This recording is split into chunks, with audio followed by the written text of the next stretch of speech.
بسم اللہ الرحمن الرحیم رب اشرح لی صدری ویسر لی امری واحلل عقدۃ من لسانی یفقهوا قولی صلی اللہ علیہ سیدنا محمد وعلی آلہ واصحابہ وبارک وسلم۔ پارہ نمبر 6 سورۃ المائدہ، آیت نمبر 19 اور 20۔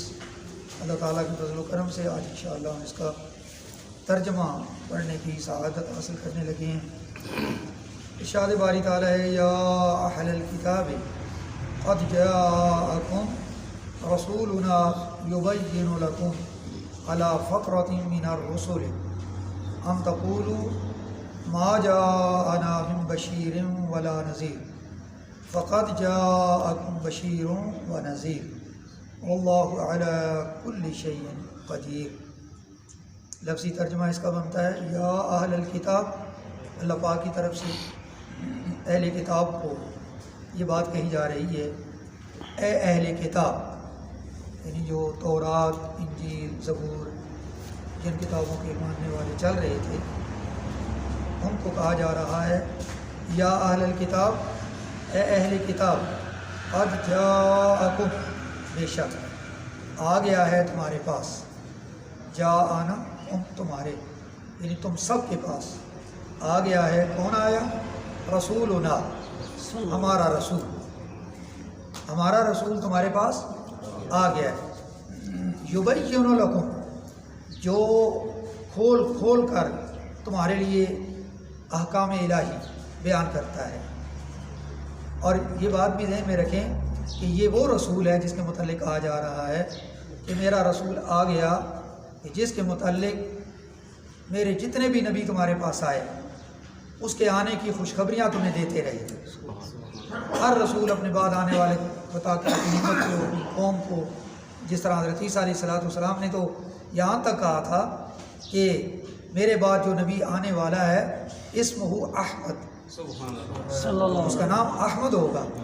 انہوں نے تو نام لے کر اپنی قوم کو بتایا تھا، میرے بعد ایک نبی آئے گا اسمہ احمد، اور جب وہ نبی آ جائے تو پھر اس کا کلمہ پڑھنا، اس پر ایمان لے آنا، یہ باقاعدہ حضرت عیسیٰ علیہ السلام اپنی قوم کو کہہ کے گئے۔ ہمارا قرآن اس بات کی گواہی دے رہا ہے۔ تو فرمایا ہمارا وہ رسول تمہارے پاس آ گیا، یبین لکم، جو تمہیں کھول کھول کر میری باتیں بیان کرے گا، علی فترۃ من الرسل، رسول کی جمع ہے، رسولوں کا آنا مدتوں بند رہا، اس کے بعد میرا رسول آیا۔ یعنی فترہ جو ہے، فترہ کا لفظ یہ ایک چیز چل رہی ہوتی ہے اور پھر اس کو بریک لگے، درمیان میں کوئی عرصہ خالی گزرے اور اس کے بعد پھر وہ چیز بحال ہو جائے۔ جس طرح نبی پاک علیہ السلام پر جب پہلی وحی نازل ہوئی، آپ صلی اللہ علیہ وسلم کی عمر مبارک 40 سال تھی، غار حرا میں اقرأ بسم ربک الذی خلق، یہ پہلی وحی ہے۔ نبی پاک علیہ السلام کی عمر مبارک اس وقت 40 سال تھی، غار حرا کے اندر یہ نازل ہوئی۔ وہ آپ علیہ السلام سے جب گھر تشریف لے گئے اور سارا معاملہ حضرت خدیجہ رضی اللہ تعالیٰ عنہا ان کو جب بیان کیا، اس کے بعد پھر تقریباً 6 مہینے یہ سلسلہ نہ ہوا، یعنی جبریل دوبارہ نہیں آئے، پہلی دفعہ آئے پھر دوبارہ نہیں آئے۔ آپ صلی اللہ علیہ وسلم تھوڑے پریشان ہوئے کہ یہ دوبارہ نہیں آئے۔ 6 مہینے کے بعد جب دوبارہ جبریل امین دوسری وحی لے کر آئے، تو یہ جو درمیانی مدت ہے 6 مہینے کا، اس کو فترۃ الوحی کا زمانہ کہتے ہیں، وحی کا رک جانا۔ اسی طرح رسول چل رہے تھے، آدم علیہ السلام سے جو سلسلہ چلا، عیسیٰ علیہ السلام تک یہ سلسلہ چلتا رہا۔ اور پھر کیا ہوا، عیسیٰ علیہ السلام جب آسمان پہ اٹھا لیے گئے تو پوری دنیا رسول نبی سے خالی ہو گئی، پوری دنیا میں کسی نبی اور رسول کا وجود نہ تھا، اور یہ تقریباً 600 سال کا عرصہ گزرا۔ 600 سال یہ دنیا جو ہے یہ بغیر نبی اور رسول کے رہی۔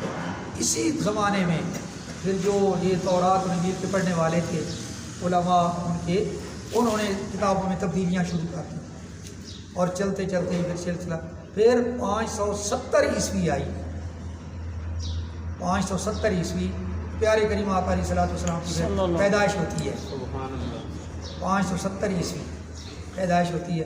اور یہ 570 کیا ہے؟ حضرت عیسیٰ علیہ السلام کی پیدائش، یعنی ان کا جو زمانہ اور حضور کی پیدائش کے درمیان میں 570 سال جو گزرے، آج 2022 عیسوی جو ہم کہتے ہیں، یہ حضرت عیسیٰ علیہ السلام کے ساتھ منسوب ہے۔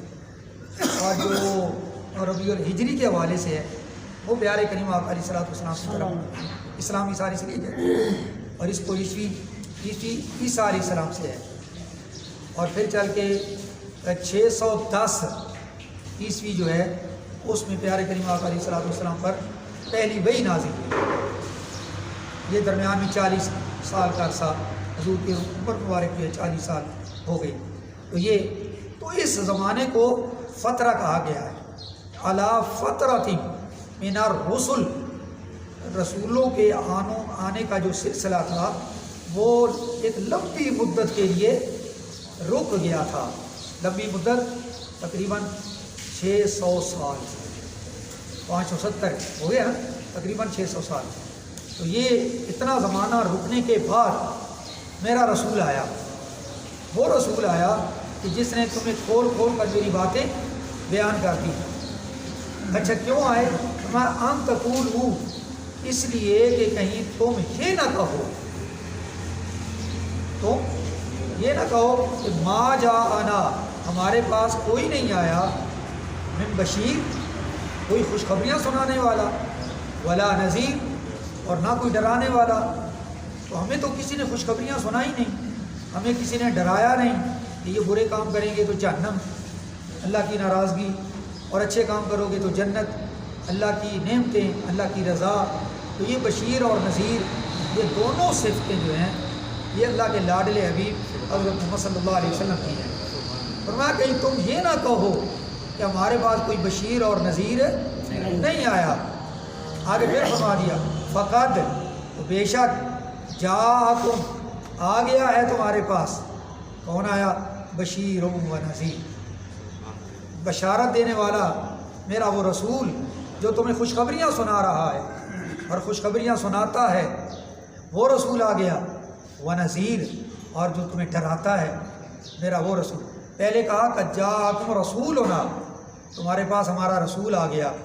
اب کہا جاءکم بشیر و نذیر، تمہارے پاس بشیر اور نذیر آ گیا۔ واللہ علی کل شیء قدیر، اللہ تعالیٰ ہر چیز پر قدرت رکھنے والا ہے۔ تو آج آیت نمبر 19 کا ہی ترجمہ ہوا، جس کے اندر آقا کریم صلی اللہ علیہ وسلم کی آمد کا ذکر ہے، اور آپ صلی اللہ علیہ وسلم کی دو پیاری صفات کا ذکر ہے، بشیر اور نذیر۔ آپ صلی اللہ علیہ وسلم نے قیامت تک آنے والے لوگوں کو خوشخبریاں بھی سنا دیں اور ڈرا بھی دیا۔ اب خوشخبریاں کن کن باتوں پر، یہ پڑھنا سننا ہمارا کام ہے، قیامت تک آنے والے لوگوں کا کام ہے۔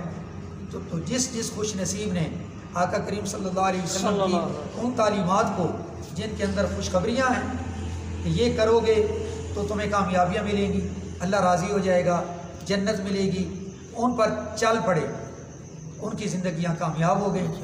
اور جو اس راستے پہ نہ چلے، غلط کام کرتے رہے، آقا کریم صلی اللہ علیہ وسلم نے ان کو ڈرایا، لیکن یہ ڈرے نہیں، اپنی مرضی سے چل رہے ہیں